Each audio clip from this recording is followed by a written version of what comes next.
अस्सलाम वालेकुम, welcome recipe fusion. कैसे हैं सब लोग। आज हम बनाएंगे मज़ेदार मटन कोफ्ता। ठीक है जी। चना दाल आपने 1/4 कप लेनी है और 3 to 4 आवर्स के लिए भिगोना है।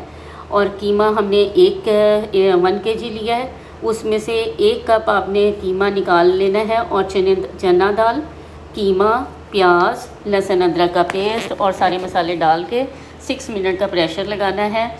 और जब प्रेशर हम खोलेंगे तो देखेंगे पानी खुश्क करना है इसका, बिल्कुल ड्राई जब हो जाएगा फिर हमने इसको ठंडा करना है।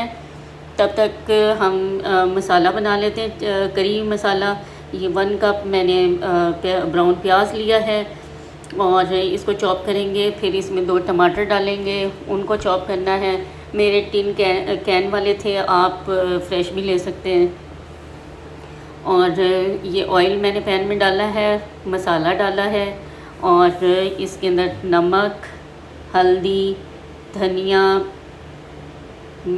डाल दिया, मिर्च डाल दी और 2 टेबलस्पून दही के डालेंगे। और इसको अच्छा सा फ्राई करेंगे, भूनेंगे इसको।